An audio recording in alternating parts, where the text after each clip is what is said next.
رسول الله سلام لأنفسنا ومن سيئات أعمالنا من يهده الله فلا مضل له ومن يضلل فلا هادي له أشهد أن لا إله إلا الله وحده لا شريك له وأشهد أن نبينا محمدا عبده ورسوله لا نبي بعده صلى الله عليه وعلى آله وصحبه ومن اتبعهم بإحسان إلى يوم القيامة أما بعد قال الله تعالى في القرآن الكريم يا أيها الذين آمنوا اتقوا الله حق تقاته ولا تموتن إلا وأنتم مسلمون. Alhamdulillah, para hadirin kaum muslimin muslimat yang dirahmati Allah Ta'ala, tidak ada satu ucapan atas rasa syukur kita kepada Allah Ta'ala kecuali kembali kita menyatakan bahwa Allah Subhanahu wa taala pemberi terbaik kepada kita, sehingga pada kesempatan siang ini Allah masih izinkan kita untuk sama-sama meraih pahala yang banyak dengan duduk dalam kajian ilmu agama. Orang yang duduk dalam kajian ilmu agama, maka satu bab yang dia pelajari lebih baik dari sholat sunnah 1000 rakaat. Kemudian langkah-langkahnya dimudahkan menuju surga, dosa-dosanya diampuni, bahkan ayah ibu kita dibanggakan oleh Allah Ta'ala di majelis yang lebih mulia dari majelis kita ini. Hadirin, mengawali kajian hadis setelah Ramadan, tema ini teramat penting hadirin.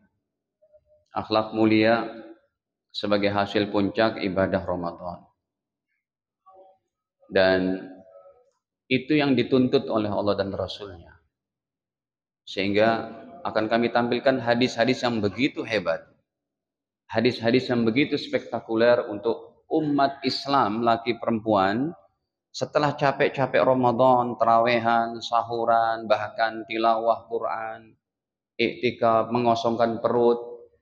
Setelah itu 11 bulan yang ke depan, tetap dia dengan ritual ibadahnya istiqomah dan akhlaknya baik. Ini hebat sekali pahalanya. Makanya menjadi citra Islam rusak gara-gara kitanya tidak berakhlak baik. Ada yang udah rajin ke masjid tapi masih mudah nyakitin orang lain. Ada yang udah rajin tahajud, puasa sunnah, tetapi mudah sekali untuk berbohong. Ya, merasa diri paling benar, tinggi hati. Ini semua sifat yang enggak baik. Dan makanya diberikan pahala yang begitu hebat dari akhlak yang mulia ini. Hadirin, orang di luar sana tidak pernah melihat ibadah Nabi. Kalau kita baca hadis Bukhari Muslim, Rasulullah itu tahajud sampai kaki bengkak-bengkak. Udah pernah tahu hadis itu, Pak? Ini saya tampilkan hadisnya. Secara live nih saya buka hadisnya. Emang dari tadi belum saya siapkan karena terlalu banyak hadisnya, jadi takut ngeblank laptopnya. Lihat hadirin, dari Bunda Aisyah ini. Tuh. Qalat Aisyah tuh, hadis Sahih Bukhari. Ya, atau yang bawahnya saja kita baca biar lebih lengkap. Kata Bunda Aisyah, anna Nabi Allah, sesungguhnya Nabi Allah sallallahu alaihi wasallam kana yaqumu minal lail. Beliau bangun tahajud pada malam hari hatta tatafattar qadamah, sampai kaki bengkak-bengkak. Ini mah enggak pernah dilihat sama orang di luar Islam. Yang dilihat oleh orang di luar sana, Pak, akhlaknya Nabi. Budi pekerti beliau, perilakunya yang harus kita contoh. Bahkan sholat tahajud Nabi dalam Sahih Muslim, nah kalau ini mungkin Bapak Ibu jarang dengar. Nabi itu kalau sholat, 1 rakaat, 2 rakaat bisa 7 juz. Pantes ya kakinya bengkak-bengkak. Kalau kita kan rakaat pertama apa? Qul ya ayyuhal kafirun, ya itu udah lumayan sih Ustaz, gitu ya. Tapi saya mau buktikan kalau Nabi itu tahajudnya bukan main, dan itu nggak dilihat sama orang di luar sana. Coba kita buka nih. Nomornya pun saya masih hafal tuh dalam Sahih Muslim 1850 dari sahabatnya Huzaifah ibnul Yaman. Nih. Ceritanya Huzaifah pernah sholat tahajud berjamaah. Jadi tahajud berjamaah itu ada dalilnya, ya. Jangan dibilang nggak ada dalil nih. Hadisnya Sahih Muslim 1850. An Huzaifah, dari sahabat mulia Huzaifah ibnul Yaman. Cuma ibnul Yamannya nggak dicantumkan sama Imam Muslim. Ya. Huzaifah ini ada beberapa orang, tapi yang disebut sini adalah Huzaifah ibnul Yaman. Huzaifah ibnul Yaman qala, beliau berkata, "Shallaitu ma'an Nabi." Saya pernah sholat tahajud bersama Nabi pada satu malam. Faftatahal Baqarah. Lihat, yang dibaca surat Al-Baqarah. Siratal ladzina an'amta 'alaihim ghairil maghdubi 'alaihim waladdallin. Amin. Apa yang beliau baca? Bukan Alam Nashrah, Pak. Alif Lam Mim. Dzalikal kitabu la raiba fihi hudal lil muttaqin alladzina yu'minuna bil ghaibi, sampai akhir. Sampai sahabat ini bilang kemungkinan Rasul yarka indal miyah, kemungkinan beliau ruku pada ayat ke-100. Hafal enggak ayat ke-100? Pak Imam. Ayat ke-100 dari ayat 70-80-nya itu, innallaha ya'murukum an tasbahu baqarah qalu atattakhiduna huzwa, sampai thumma qasat qulubukum min ba'di dzalika fahiya kal hijarati aw ashaddu qaswah wa inna minal hijarah, sampai ayat 100 enggak ruku-ruku. Bayangin Pak, pegelnya kayak gimana? Itu sholatnya Nabi. Kelar tuh Al-Baqarah 286 ayat. Huzaifah dalam hatinya di belakang, ruku ke, ya Allah ruku. Lihat lagi Pak. Summa ftatahan nisa, beliau buka dengan ditambah dengan surat An-Nisa. Udah selesai 286 ayat tambah 176 ayat. Dari ayat pertama itu, ya ayuhan nasu taqu rabbakumul ladzi khalaqakum min nafsin wahidah, sampai ayat 176. Wa yas'alunaka 'anil kalalah qul imru'un, tentang warisan. Selesai An-Nisa, kata Huzaifah ruku ke, summa ftataha Ali Imran, baca lagi balik Ali Imran yang dilengkap oleh Nabi. Allah alam, Nabi lupa atau gimana? Jadi dari Al-Baqarah beliau baca An-Nisa. Padahal kan tengah-tengahnya ada apa? Ali Imran. Ali Imrannya dilupain atau gimana? Beliau balik lagi baca Ali Imran. Kan kebolak tuh Pak. Ya, ibaratnya tuh dari Jakarta, Bandung, baru Bogor gitu ya. Atau dari Cianjur, Jakarta, Cianjur, langsung Bandung, Bogor gitu. Balik lagi tuh ke mana? Ke Ali Imran. Masya Allah. Itu nggak dilihat. Tetapi yang dilihat oleh orang di luar sana, akhlak baginda Nabi. Ya kalau kita mau mengetahui dengan mengaji ilmu hadis, begitu hebat sholatnya Nabi. Hadirin, makanya baginda dipuji oleh Allah dengan ayat yang dua ayat ini, pengagungan Allah Ta'ala kepada baginda Nabi Muhammad SAW. Dan wajar, Allah mengerti salahiyat rohani Nabi. Nabi dipuji oleh Allah, nggak bengkak kepalanya kayak kita. Kita kalau dipuji, Pak Jojo, Masya Allah, tahajudnya gini. Takutnya kepalanya besar tuh, susah dikecilin gitu ya. Nabi tidak. Coba kita lihat. Ayat pertama ini, kita ambil barokah dari ayat-ayat Quran dulu, nanti baru saya tampilkan hadis-hadisnya. Ya, sekali lagi hadirin, ini hadis tentang akhlak mulia setelah Ramadan. Waduh, keren banget. Nggak mesti ulama, nggak mesti hafal Quran. Anda seorang pebisnis, karyawan, Anda seorang pekerja, pedagang, nelayan, petani, bisa dapat hakikat ini. Ya, memang ada sih tambahan-tambahannya tuh ngaji ilmu, duduk majelis taklim sehingga tercerahkan.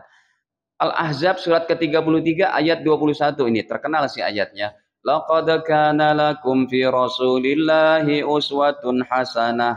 Sungguh telah ada untuk kalian semua fi Rasulillah, pada diri baginda Nabi, uswatun hasanah, contoh yang baik, sampel yang bagus, ya, example yang baik, kemudian juga akhlak yang luhur. Liman kana yarjullah, bagi orang yang berjumpa, berharap kepada Allah Ta'ala dan hari akhir, berjumpa dengan Allah pada hari akhir dengan rahmatnya, dengan kasih sayangnya, dengan ampunan Allah. Wa dzakarallaha katsira, dan ia banyak menyebut Allah Ta'ala. Satu lagi hadirin. Dalam surat ke-68, surat Al-Qalam, Nun wal qalami wa ma yasturun. Ini nun, Bapak Ibu sekalian. Ini nun, ya. Ini nggak ada yang tahu artinya, Pak. Jadi nanti kalau kita udah masuk surga, boleh bertanya kepada Allah. Ya Allah, apa sih arti nun? Ya Allah, apa sih arti alif lam mim? Yasin, qaf, kaf, ha, ya, ain, sin. Boleh kita nanya nanti. boleh bertanya kepada Allah Subhanahu wa taala.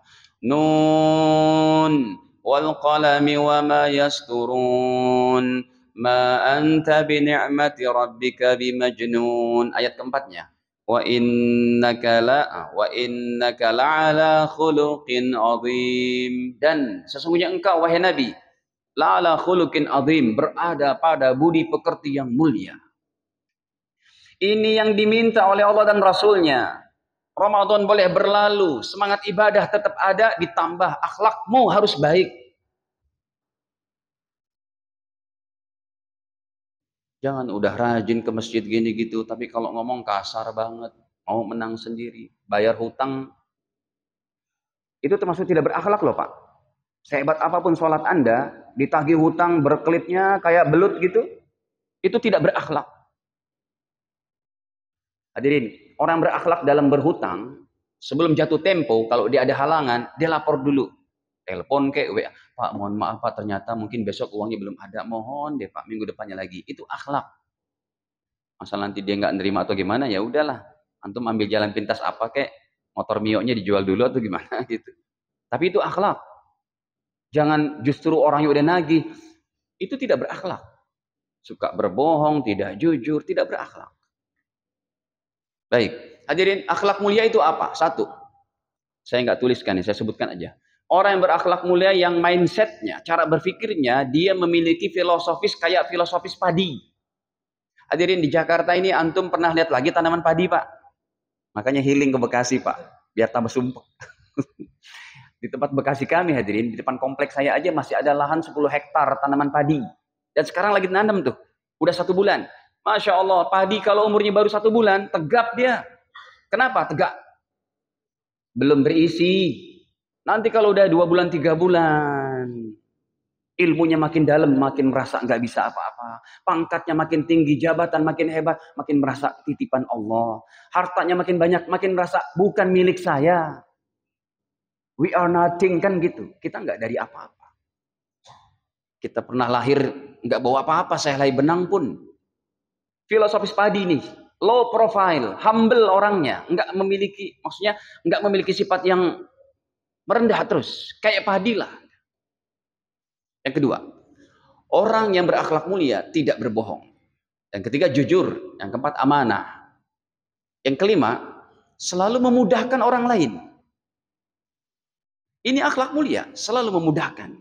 Udah apa, nggak apa-apa, gampang. Hadirin, justru dari yang nomor 5 ini, ada orang masuk Islam gara-gara akhlak yang baik, Pak. Ada seorang haji, mobilnya bagus nih, haji kaya dia. Ketabrak mobilnya sama seorang anak muda Cina. Di satu jalan. Akhirnya mengiri keduanya, nyalakan lampu hazard, keluar. Pak hajinya ya tenang aja wajahnya. Tidak ada perasaan, ya Allah, ini orang imannya kayak apa. Enggak ada perasaan cemberut gitu, enggak. Dia keluar, dia tengok. Terus anak mudanya, maaf Pak, saya ngantuk. Saya ganti Pak. Ya anak muda orang kaya juga sih. Kayaknya anak muda dari Cindok Pik itu. Mobilnya pun sama-sama bagus. Saya ngantuk Pak. Terus dia bilang, saya ganti Pak. Kata Pak Haji ini, nah nggak usah diganti. Ini sudah ditakdirkan sama Allah. Suratan takdirnya udah ada 50.000 tahun sebelum ada langit dan bumi. Udah jalan aja. Tapi lain kali hati-hati. Jangan ngantuk. Karena bisa mencelakai pengguna jalan yang lain. Anak muda ini bilang, Anda siapa? Agama Anda apa? Saya ingin ikut agama Anda. Ya, nomor 5 Pak, selalu memudahkan untuk orang lain semampu Anda. Yang nomor 5 saya contohkan tadi, itu akhlaknya di atas rata-rata. Begitu pemaaf. Mohon maaf nih, saya cerita. Ini kejadian sama saya. Saya ketabrak, saya mau nyontoh Pak Haji itu beratnya bukan main. Saya mau bilang, Bang, nggak apa-apa, nggak diganti Bang. Berat banget itu. Itu akhlak. Padahal kalau saya minta ganti Pak, yang salah kan dia. Dalam hukum agama dan hukum negara boleh tidak? Boleh, asal jangan main jambak gini. Main gebrak kap mobil gitu, nggak usah. Udah takdir Allah. Saya coba itu Pak, memang berat banget. Lihat, wah lumayan ini berapa panel gitu kan. Akhirnya saya bilang, udah Bang, nggak usah diganti, jalan aja. Lain kali hati-hati ya. Di ATM, di ATM saya berhenti, dia keluar gitu, main mundur ngengklek gitu. Kena ada tuh sisi bodinya itu. Udah gitu saya bilang, udah nggak usah dibayar Pak, nggak diganti, biar saya urus sendiri. Terus saya ngambil duit, udah gitu kepala saya kayak kelingan gitu. Aduh, berapa juta nih gitu. Satu panel. Maksudnya gini hadirin, ya memang berat, tapi kita harus berusaha itu. Tapi semampu Anda ya. Kalau Anda mau minta ganti pun boleh, tapi dengan akhlak. Nggak usah pakai kata-kata binatang. Dasar lo, monj, anj gitu, nggak usah. Hadirin, yang kelima, yang keenam, orang yang berakhlak mulia adalah orang yang selalu mudah memberikan hartanya untuk orang lain. Ingat, pembahasan akhlak itu nggak lepas dari sifat tidak kikir dalam hati kita. Nomor 6 ini mudah Anda memberikan harta untuk orang lain. Yang ini nih saya kasih hadisnya nih. Makanya di mobil-mobil kita itu Bapak Ibu sekalian, usahakan di dekat handbrake itu kan ada lokasi untuk naruh handphone apa. Taruhlah duit receh di situ Pak. Kalau Anda ketemu Pak Oga, saya dari Bekasi aja ke sini Pak. Keluar dari sana ada Pak Oga, keluar dari komplek Pak Oga, depan wali kota mau muter balik ada Pak Oga, keluar tol Pondok Gede ada Pak Oga. Kasih 1000. Dan rata-rata itu memang orangnya itu aja. Mungkin cari nafkahnya di situ. Karena dia nggak ada skill yang lain atau gimana. Hadirin para jamaah Allah kasih. Itu akhlak. Makanya nomor 6 ini saya kasih hadisnya. Orang yang berakhlak mulia diantaranya mudah memberikan hartanya, terutama untuk anak yatim. Anak yatim ini anak orang lain, bukan darah daging Anda. Dan bukan kewajiban Anda. Itu kewajiban negara untuk mensejahterakan anak-anak Indonesia. Tapi Anda ambil berapa anak yatim? Karena gaji Anda mungkin di atas 100 juta. Anda santrenin, masukin SD, SMP, SMA sampai selesai. Kemudian jadi anak muda yang soleh-soleh, bahkan menghafal Quran. Kata Nabi, lihat, ini nomor 6 hebat sekali. Saya bawakan hadis perdananya ini nomor 6. Kalau tadi kan baru retorika saya tuh, sekarang kita tampilkan hadisnya. Jadi Anda menjadi orang yang dermawan, itu akhlak. Jadi orang berakhlak mulia nggak mungkin berkumpul dalam hatinya sifat kikir, pelit. Kalau bahasa Bandungnya apa? Koret. Nah, koret. Betul ya? Apa itu? Nih. Hadis Sahih Bukhari nomornya pada 4998. Sahih Bukhari ini. Ini hadis nggak didapati Pak untuk orang yang rajin tahajud, rajin puasa, haji umroh setiap tahun bahkan. Secara hiperbolanya tuh haji tiap tahun. Nggak didapati. Ada pahala sholat, pahalanya sendiri. Puasa sendiri, tahajud sendiri, haji umroh sendiri. Tapi dari semua amalan tadi tidak ada yang pahalanya begini dengan aku di sorga. Ini saja nih. Orang yang berakhlak mulia nomor 6. Yang mudah memberikan hartanya untuk orang lain, terutama anak yatim. Apa kata Nabi? Coba kita lihat dulu. Qala Rasulullah sallallahu alaihi wasallam, baginda Nabi bersabda, "Ana saya wa kafilul yatim," dan orang yang mengasuh anak yatim. Dia bukan darah daging Anda, Pak. Bukan keponakan Anda juga. Bukan sepupu orang lain. Anda asuh. Sekolah SD, SMP, bahkan kuliahnya. Sampai menjadi anak yang soleh-soleha. Yang bermanfaat untuk orang lain juga. Kata Nabi, saya dan orang yang mengasuh anak yatim. Fil jannati, di dalam surga. Hakada, seperti ini. Yang ketujuh. Orang yang berakhlak mulia, hadirin. Ya, orang yang berakhlak mulia adalah orang yang kata-katanya santun. Yang kedelapan, pemaaf. Mudah memaafkan, tidak temperamen, udah apa gampang nggak? Ya, yang kesembilan hadirin, orang yang berakhlak mulia kalau dia bertemu dengan orang yang lebih tua, dia meyakini, ya Allah hamba-Mu umurnya lebih tua dari saya, tentu amal solehnya lebih banyak. Nomor 9 nih. Kalau dia bertemu dengan orang yang lebih muda, ya Allah hamba-Mu ini usianya lebih muda dari saya, tentu dosanya lebih sedikit. Yang ke-10, orang yang berakhlak mulia, kalau dalam dirinya ada 99 kebaikan, satu keburukannya, dia hanya melihat satu keburukan dalam dirinya. Tetapi kepada orang lain, kalau dia melihat ada 99 keburukan, satu kebaikan orang tadi, dia hanya melihat kebaikannya itu. Sehingga nomor 10, orang yang berakhlak mulia selalu melihat kepada kelemahan dirinya dan melihat kepada kebaikan orang lain.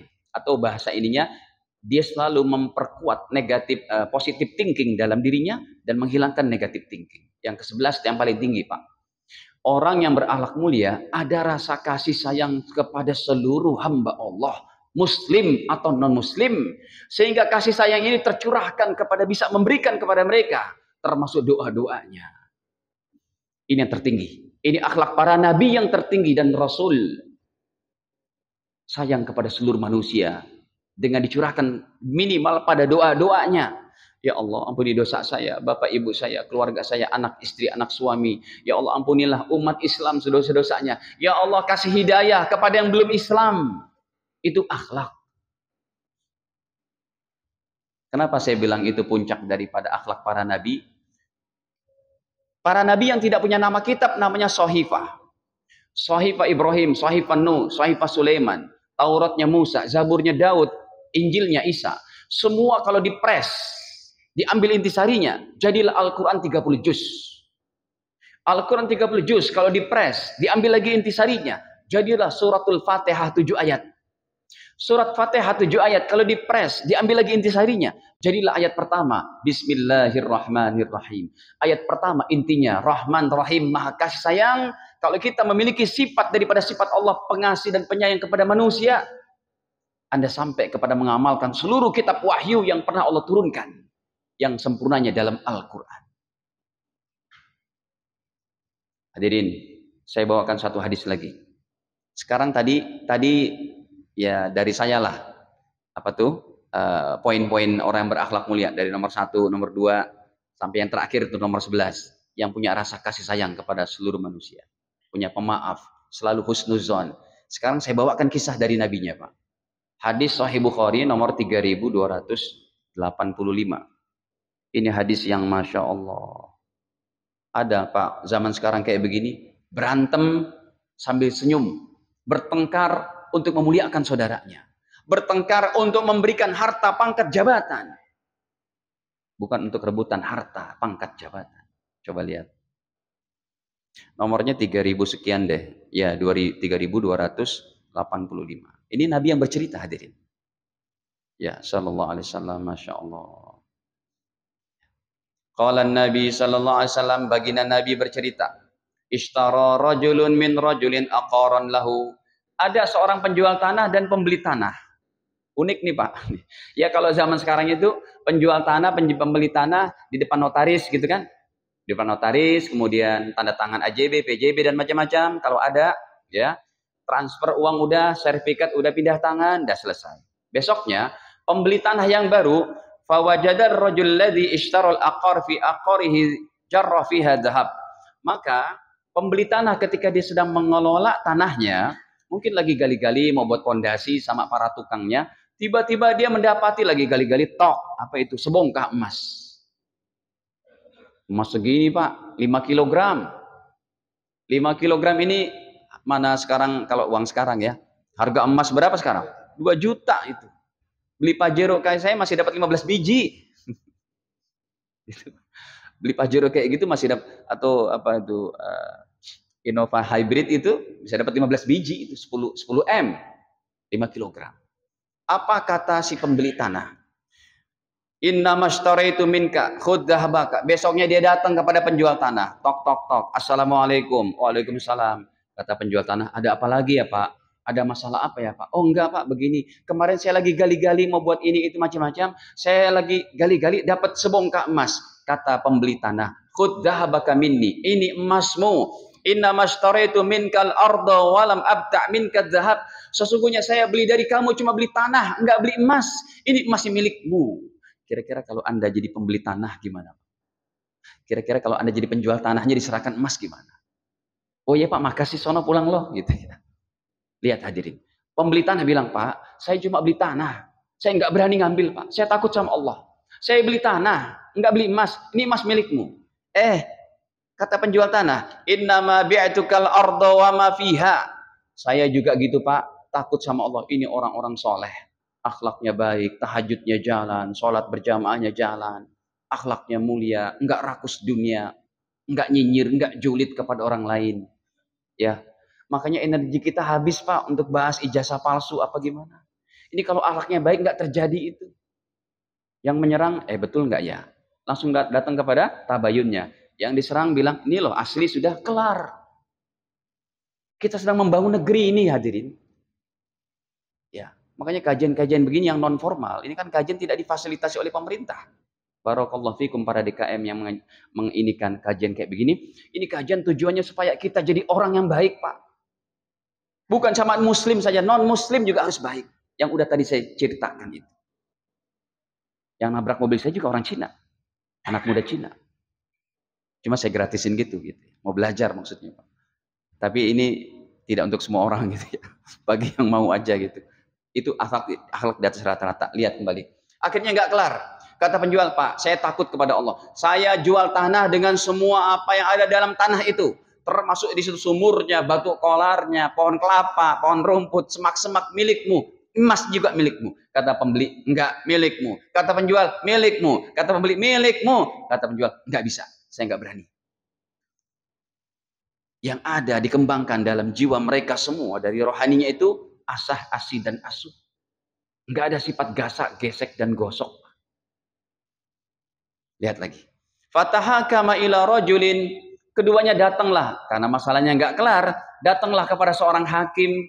Ini hakimnya pun rajin sholat, akhlaknya baik, udah dapat uang dari gaji negara, nggak mempan dia diteror dengan 60 miliar pun, nggak mempan ini hakim. Hadirin, kalau dia mau nih, ada masalah apa? Bapak penjual, bapak beli, ini loh emas, ya udah sini emasnya, nanti negara yang urus, kalian pulang berdua sana. Nggak tahu nih juntrungannya kemana gitu. Bapak ibu sekalian, lihat, kata Pak Hakim, gini aja deh. Alakuma waladun, wahai penjual tanah, ya kamu punya anak laki-laki, punya Pak. Wahai pembeli tanah, kamu punya anak gadis perempuan, punya Pak. Gimana kalau kita jodohkan? Oh iya boleh deh. Akhirnya ankihu al-ghulam al-jariyah. Ayo kita nikahin mereka, anak Anda dengan putri ini. Wa anfiqu ala anfusima minhu wa tasaddaqa. Setelah pernikahan, maka emasnya diberikan sedekah untuk kedua mempelai yang baru ini. Ya, hakimnya nggak dapat apa-apa juga. Dia udah dapat gaji dari negara. Bapak Ibu sekalian, ini akhlak seperti ini Pak, kapan bisa terciptanya di dunia ini? Di Indonesia lah. Ya, memang ibadah kita harus menciptakan akhlak. Sebenarnya bukan ibadah ini saja, Ramadan, haji umrah pun begitu. Anda haji umrah terus tiap tahun semuanya. Harus tercipta tuh minimal 11 yang tadi saya sebutkan. Ini nasihat bukan untuk saya, bukan untuk Anda, untuk saya. Kita mulai dari kita. Ya. Makanya saya umumkan kalau Anda ketemu sama anak yatim yang orang tuanya, ibunya nggak mampu tuh, anaknya mau ngapal Quran, apalagi kalau punya ijazah punya ijazah SD, kasih ke saya. Biar saya urus sampai pendidikan sampai SMA. Tapi nggak bisa banyak-banyak ya. Saya nggak segitu banyak, 5 orang lah paling tidak. Masih ada stoknya itu saya kasih. Ya, tapi yang yatim. Karena saya ingin mendapat hadis tadi bersama Nabi di surga begini. Baik, nomor pertama kita masuk poinnya. Ini kajian belum selesai Pak, baru mulai ini. Sekarang baru masuk nih, poin pertama. Apa keutamaan akhlak mulia setelah Ramadan? Capek-capek ibadah, etikaf, gini gitu dan macam-macam. Yang pertama, orang yang berakhlak mulia kata Nabi, menjadi manusia terbaik di hadapan Allah dan Rasulnya. Manusia terbaik bukan orang yang ini, itu, dan macam-macam. Orang yang udah sholat, udah puasa, udah zakat, udah haji, udah umroh, ataupun tidak haji umroh karena belum mampu. Tapi basically agama udah dijalankan, ditambah akhlaknya baik. Dapat nih nomor 1. Orang yang memiliki akhlak mulia adalah sebaik-baik manusia. Dikatakan sebaik manusia, kenapa? Karena di mana Anda berada menjadi kebermanfaatan untuk manusia lain, Pak. Ya, nyamannya orang lain. Itu yang dikehendaki oleh baginda Nabi. Kalau semua rakyat Muslim Indonesia dari Sabang Merauke menjalankan hakikat ini, kelar masalah kita. Nggak ada lagi tawuran antar kampung tuh yang kemarin kita mau lewat di Manggarai, nggak jadi.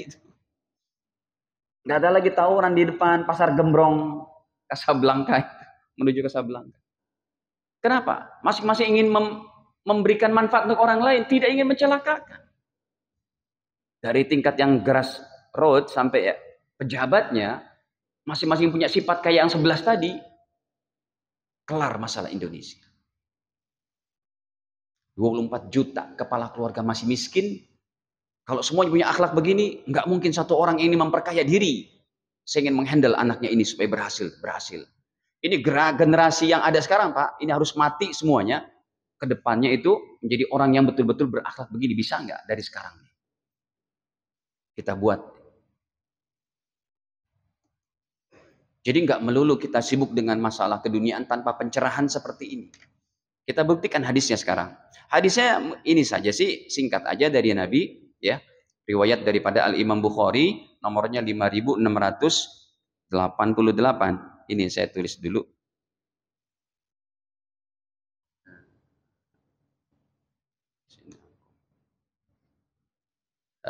Maaf, salah nih bahasa Arabnya.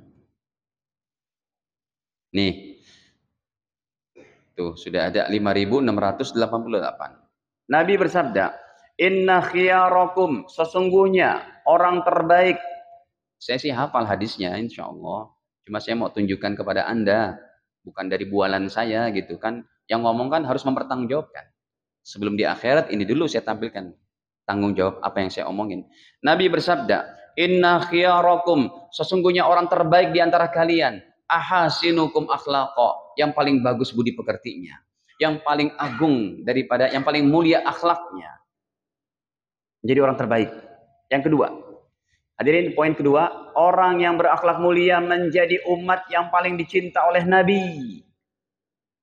Yang cintai Anda ini Pak, bukan presiden, bukan raja, bukan perdana menteri, bukan orang kaya. Yang mencintai Anda Rasul. Kalau baginda Rasul sudah cinta kepada kita, beres masalah. Sekalipun orang membenci kita. Tapi apalah gunanya kebalikannya itu. Orang mengelulukan Anda, tapi baginda Rasul kecewa di akhirat. Ini yang nomor dua. Saya lihatkan dulu tulisannya. Orang yang memiliki akhlak yang mulia menjadi orang yang paling dicinta oleh Nabi. Resikonya apa, Pak? Dulu, mungkin di sini tahun berapa pernah saya bahas tentang hadis-hadis syafaat. Ingat Pak Jojo? Hadis-hadis syafaat, Nabi Adam datang, Nabi Nuh datang kepada Allah, Nabi Ibrahim datang, "Ya Allah, saya ingin menolong umat Islam." Enggak bisa. Nabi Musa datang, Nabi Sulaiman datang, Nabi Yakub, Nabi Daud, sampai Isa bin Maryam. "Ya Allah, kami ingin berikan pertolongan kepada umat Islam." Tidak bisa. Syafaat itu artinya pertolongan. Bahkan 25 Nabi. Adam, Idris, Nuh, Hud, Saleh, Ibrahim, Lut, Ismail, Ishak, Yakub, Yusuf, Ayub, Syuaib, Musa, Harun, Zulkifli, Daud, Sulaiman, Ilyas, Ilyasa, Yunus, Zakaria, Yahya, Isa. Semuanya mau menolong kita dengan syafaatnya. Tidak bisa. Siapa orang yang diterima? Baginda Muhammad SAW. Kalau kita dicintai oleh Nabi, Pak, jadi prioritas mendapat pertolongan Nabi. Coba aja deh, antum jadi nasabah bank yang prioritas. Enak banget itu. Kalau di BSI minimal 500 juta gitu ya. Ada teh, ada apa, datang langsung klek. Nggak pakai nunggu lama-lama gitu. Hadirin, prioritas syafaat. Ini lihat hadisnya. Nomor 2 ya. Kita lihat hadisnya. Hadisnya nomor 3500 sekian. Riwayatnya masih Imam Bukhari. Nih. 3549. Masih riwayat Imam Bukhari. Qala Rasulullah sallallahu alaihi wasallam, baginda Nabi bersabda, "Inna min ahabbikum ilayya." Sesungguhnya orang yang paling aku cintai. Ahsanukum akhlaqa. Orang yang paling aku cintai dalam hatiku, kata Rasul. Yang paling bagus akhlaknya, budi pekertinya. Hadirin, kita mulai dari yang ringan Pak, akhlak yang baik. Kita lagi jalan, ya ada puntung rokok lah yang udah mati. Kalau itu puntung rokok pun dilindes sama anak kita pakai sepeda, nggak celaka lah puntung rokok. Tapi udah mati gitu ya. Anda ambil, Anda taruh tong sampah, itu akhlak. Ada plastik tuh, anak-anak bekas makan ciki di jalan, Anda ambil, taruh tong sampah, itu akhlak. Apalagi kalau Anda bisa begini nih, saya ceritakan sejenak. Sahabat jualan korma, kismis, gandum, susu. Outlet toko kedua jualan korma, kismis, gandum, susu. Yang ketiga korma, kismis, gandum, susu. Toko pertama ini kedatangan customer yang keberapa kali. Bapak yang memiliki toko ini bilang, "Pak, mau beli apa?" "Korma." "Bisa nggak Pak belinya sama tetangga saya? Mutunya sama kok. Kami ngambil dari grosir yang sama." Kata pembeli, "Kenapa gitu?" "Karena dari pagi sudah di toko saya sudah banyak yang beli Pak. Yang di sini baru 1-2 orang yang beli. Bapak tolong belinya ke situ aja." Bisa nggak Pak? Bisa nggak kita punya akhlak? "Bang, berapa ini Bang?" 9.000. Anda kasih 10.000. Anda bilang, bang, 1.000-nya ambil aja. Udah pedagangnya juga diam-diam dia nambahin. Itu akhlak. Lampu merah nih, baru hijau. Nggak usah pakai ton, nggak usah. Tenang dulu. Kecuali emang dia udah nggak wajar. Nggak wajarnya berapa menit kira-kira? Diemnya. Ya setengah menit nggak wajar. Berarti mungkin lagi main handphone atau gimana gitu kan. Boleh deh. Tapi nggak usah ton, tin gitu aja. Ya kan nggak wajar. Kasihan yang belakang juga. Tapi kalau baru ini, baru apa? Hijau. Yang di belakang main ton, ton. Mau kemana sih? Ustadz, lalu kalau yang ada patwal-patwal tuh berakhlak nggak? Hadirin mereka orang sibuk, kasihlah. Kasih. Ya. Terutama ambulan sama damkar gitu ya. Udah bersihkan hati kita aja Pak. Kan kalau di medsos, Masya Allah gedeknya bukan main tuh. Sak medsos itu. Gue juga bayar pajak, gue juga. Gak usah Pak, udah. Mereka orang penting, orang sibuk. Kan kalau mereka cepat geraknya terus buat regulasi yang cakep untuk negeri Indonesia pun, untuk kita juga tuh. Ya apa manfaatnya. Udah, husnuzon aja. Hadirin, yang ketiga. Yang ketiga, sudah ya. Yang ketiga adalah akhlak yang mulia ini hadirin menjadi ciri-ciri sempurna agama Anda. Ciri sempurna agama Anda itu bukan Anda rajin tahajud saja, bukan bahkan sudah haji dan umroh, bukan. Ini Nabi yang berkata, ciri-ciri sempurna agama kita adalah udah sholat, udah puasa, udah zakat, udah gini gitu. Akhlaknya bagus, sempurna. Coba kita lihat poin ketiga. Hadirin, ini yang begitu hebat, spektakuler pahalanya ini nggak berlaku untuk non-muslim ya. Ini untuk orang Islam khusus yang udah sholat, puasa, zakat. Kan temanya kan setelah Ramadan. Kan capek-capek kita Ramadan sholat gitu ya. Capek-capek ibadah, tapi jangan sampai tidak menghasilkan akhlak yang baik. Nomor 3, akhlak yang mulia merupakan tanda kesempurnaan iman, tanda kesempurnaan agama. Nah, untuk nomor 3 ini kami bawakan hadisnya riwayat Imam Tirmidzi karena dalam Bukhari Muslim nggak ada. Ya, saya buka riwayat Imam Tirmidzi, nomornya pada 1195. Ini ya. Nabi bersabda, akmalul mu'minina imanan. Orang beriman yang paling sempurna imannya, yang paling sempurna agamanya, ahsanuhum khuluqa, yang terbaik akhlaknya, yang terbaik budi pekertinya, perangainya. Wa khiyarukum linisaihim khuluqa, dan orang terbaik di antara kalian pertama kali yang paling baik akhlaknya kepada sang istri, istri kepada sang suami. Lihat, Rasul menginginkan akhlak dibina pertama kali dari keluarga. Maksudnya gini, kan nggak enak pemandangannya. Orang ini dielulukan sama tetangga, dielulukan sama orang lain, sama atasan, sama bawahan, tapi sama istrinya galak banget. Istrinya dibanggain sama ibu-ibu yang lain gini gitu, sampai sama suaminya cemberut terus. Akhirnya dimulai dari mana? Ya, dari keluarga. Kalau bapak-bapak, istri pernah bilang, bang, makasih ya bang, abang udah Masya Allah, akhlaknya baik, bertanggung jawab, abang cari nafkah siang malam untuk saya dan anak-anak, makasih ya bang, abang adalah anugerah terindah yang Allah berikan untuk saya bang, Anda dapat hakikat hadis ini. Istri pun begitu, Anda bilang, dek, kamu Masya Allah ya, atau manggilnya ayang bebek gitu ya. Kamu Masya Allah, kamu jaga anak-anak, saya cari nafkah, kamu didik dengan adab, sholat, macam-macam. Makasih ya dek ya, semoga Allah berikan kamu keberkahan dunia akhirat. Ini Masya Allah, keharmonisan keluarga dibina dari keluarga. Dari apa? Dari akhlak gitu. Makanya, kalau kita, ini tambahan aja sih Pak, kalau kita lagi jalan berdua sama istri, jangan manggilnya papa mama lagi. Ini Pak Jojo ini kan Masya Allah manggilnya mesti Abi Umi. Jangan. Kalau lagi berdua jalan, naik mobil gitu, naik motor sama istri, panggilannya jangan Abi Umi lagi. Bi, mau beli apa Bi? Ngapain manggilnya Abi Umi? Itu bahasa kita di hadapan anak-anak. Panggil ayang bebek, honey, my sweetheart, kan gitu. Lagian kalau kita, anak-anak saya masih kecil nih, saya manggil istri ayang bebek, nanti anak saya bilang, Umi, ayang bebek. Itu untuk pembahasan anak kita, abah, abi, umi, papa, mama, ayah, bunda, betul? Lagi berdua antum nih ke supermarket, bun, bunda, ngapain panggil bunda? Itu istri antum, nggak ada anak-anak. Panggil dengan panggilan terbaik. Sayang mau kemana? Sayang mau beli apa? Gitu. Itu akhlak. Baik ya Pak? Kayaknya pada tertegun ini. Hadirin nomor 4. Nomor 4, Anda udah berakhlak baik. Tapi Anda jarang tahajud, jarang puasa sunnah. Tetap Allah kasih derajat Anda seperti orang yang tahajud dan puasa sunnah. Cuma Anda kalah satu tingkat sama orang yang akhlaknya baik, tahajudnya jalan, puasa sunnahnya juga jalan. Saya ulang. Nomor 4, orang yang berakhlak mulia akan disetarakan derajatnya kayak orang yang rajin tahajud dan puasa sunnah, sekalipun Anda jarang tahajud dan puasa sunnah. Cuma Anda kalah satu tingkat sama orang Islam yang puasa sunnah jalan, tahajud jalan, akhlaknya juga bagus. Ini nomor 4. Hadirin, nomor 4 adalah akhlak yang mulia akan mengantarkan ke derajat orang yang senantiasa mengerjakan puasa sunnah dan sholat tahajud, sholat malam. Ini hadisnya nomor 4, riwayat daripada Al-Imam Abu Daud rahimahullah, nomornya pada 4800. Nih, Nabi bersabda, innal mu'min, sesungguhnya orang beriman,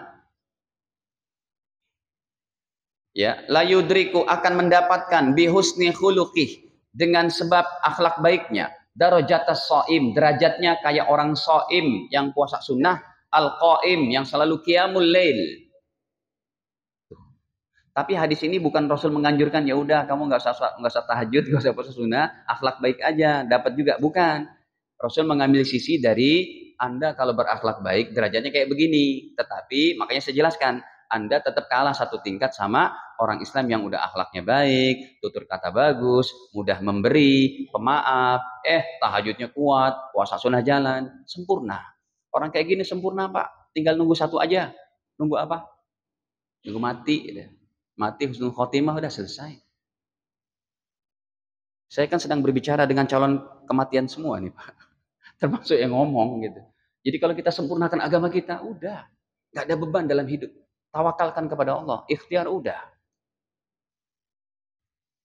Apalagi kalau di luar sana. Makanya gubernur kami Pak Kang Deddy Mulyadi, punya inovasi-inovasi. Ini anaknya mendel udah masuk barak militer. Tapi lumayan hasilnya. Termasuk anak-anak yang boti gitu, masuk barak militer. Dididik di sana. Dengan uang negara itu. Baik, hadirin. Yang kelima. Yang kelima adalah akhlak mulia berat timbangannya di akhirat. Nanti nih sholat kita ditimbang, puasa kita ditimbang, tapi tetap kayak balance. Ya 51 lah amal baik, 49% dosa kita. Udah sholat, udah puasa, udah haji, umroh, belum jomplang juga gitu, belum. Kapan bisa jadi dominan dan jomplangnya? Ketika Allah letakkan pahala akhlak mulia Anda. Baru plus. Ini hadisnya nomor 2133 riwayat Imam Tirmidzi. Nih. Tuh, ya. Nabi bersabda, "Ma syai'un asqal." Masyai'un, tidak ada sesuatu apapun asqal yang lebih memberatkan fi mizanil mu'min, dalam timbangan amal kita yaumal qiyamah, di hari kiamat nanti. Jadi ada timbangan amal Pak. Bayangin tuh per hari kita ditimbang tuh. Hari A tahun ini, tahun 2024, amal solehnya ini, dia kena Covid, ya udah dosanya dihapus ini gitu. Dia masih bohong, dia masih gini, di sini terus begitu. Bisa jadi apa itu? Saling berat, kadang enggak, kadang berat. Nah, kata Nabi, tidak ada yang lebih memberatkan pada hari kiamat kecuali min khuluqin hasan, melebihi daripada akhlak yang baik. Pas akhlak yang mulianya ditimbang, ditaruh di satu dacin, blok langsung. Wa innallaha la yabghad, sungguh Allah sangat marah kepada orang yang al-fahish, kata-katanya keji, al-badhi, yang ucapannya kasar. Baik, yang terakhir hadirin. Orang yang berakhlak mulia dapat surganya surga Firdaus. Surga ada 8 Pak. Surga Firdaus biasanya Allah berikan kepada para nabi dan rasul dan orang yang mati syahid, bersimbah darah. Ini nggak pakai mati syahid nih, level umat kayak kita. Cukup berakhlak mulia dapat surga Firdaus. Surga tingkatan yang pertama Firdaus. Yang kedua Jannatul Khuldi, surga Jannatul Khuldi. Yang ketiga surga Jannatul Naim. Yang keempat surga Jannatul Ma'wa. Yang kelima surga Jannat apalagi Jannatul Aden. Yang keenam surga Darussalam. Yang ketujuh surga Darul Muqamah. Yang kedelapan surga Muqamul Amin. Orang yang berakhlak mulia dari umat Nabi, akhlaknya sorga Firdaus. Ini lihat hadisnya. Ini hadis terakhir, riwayat Imam Abu Daud, nomornya pada 4802. Nih. Nabi bersabda, "Ana zaimun, saya menjamin bibaitin umatku mendapatkan satu rumah fi robadil jannah, di tepi sorga." Di tepi sorga juga lebih mewah daripada kekayaan dunia dan seisinya. Tepi sorga. Ya mungkin sorga Aden, mungkin sorga Ma'wa. Fi robadil jannah, di tepi sorga. Bagi siapa? Liman tarokal miro, bagi umatku yang meninggalkan perdebatan. Wa in kana muhiqqa, sekalipun benar. Karena berdebat ini memecah belah ukhuwah Islamiyah. Kunut enggak kunut sah. Tahlilan enggak tahlilan benar. Maulidan enggak maulidan benar. Yang salah, yang suka nyalah-nyalahin. Memecah belah umat. Makanya Nabi enggak jamin tuh surganya. Di tepi pun enggak dapat. Apalagi Firdaus. Yang kedua, wabi baitin fi wasatil jannah, saya menjamin umatku mendapatkan rumah di tengah sorga, lebih tinggi lagi, tengah sorga. Liman tarokal kadib, bagi umatku yang meninggalkan ucapan bohong, wa in kana maziha, sekalipun dalam guyonan, dalam candaan, Pak, bercanda tetap nggak boleh bohong, dijamin surganya di tengah. Ingat nggak? 10 hari lalu lah kurang lebih di medsos itu saya lihat. Ada nenek-nenek orang tua, perempuan tua lah, ditanya dia di kabin pesawat, ini apa bu? Jawabannya apa? Ada yang tahu? Bom. Diturunin. Enggak, saya bercanda. Enggak bisa diturunin. Di blacklist namanya dari seluruh maskapai. Berbohong padahal, bercanda padahal. Berbohong dalam candaan aja enggak boleh oleh Rasul. Apalagi dalam kehidupan nyata yang bisa merugikan jutaan manusia. Yang terakhir. Wabibetin fi alal jannah, saya menjamin umatku mendapatkan satu rumah fi a'lal jannah, surga tertinggi Firdaus. Liman hassana khuluqahu, bagi umatku kata Nabi yang memperbagus akhlaknya. Makanya kata-katanya pakai hassana yuhassinu tahsin. Tahsin tajwid itu dari sini. Apa arti tahsin tajwid? Memperbagus tajwid. Ini memperbagus apa? Akhlak. Semoga Allah Ta'ala berikan kepada kami dan jamaah sekalian hakikat daripada akhlak yang mulia ini. Cukup saya rasa. Ya, nggak ada tanya jawab. Ada yang mau ditanyakan? Silakan. Masih ada 5 menit mungkin.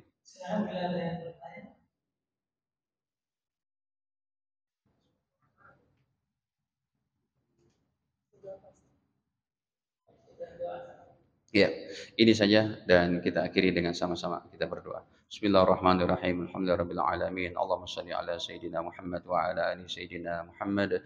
Allahumma ighfir lana wa liwalidina warhamhuma kama rabbayana shighara wa li jami'il muslimin wal muslimat al ahya'i minal amwat. Allahumma hdin nas jami'a. Allahumma hdin nas jami'a. Allahumma inna nas'aluka husnal khatimah wa na'udzubika min su'il khatimah. Rabbana atina fid dunya hasanah wa fil akhirati hasanatan wa qina adzabannar. Walhamdulillahi rabbil alamin. Allahu minkum subhanakallahumma wa bihamdik asyhadu an la ilaha illa anta astaghfiruka wa atubu ilaik. Wassalamu alaikum warahmatullahi wabarakatuh.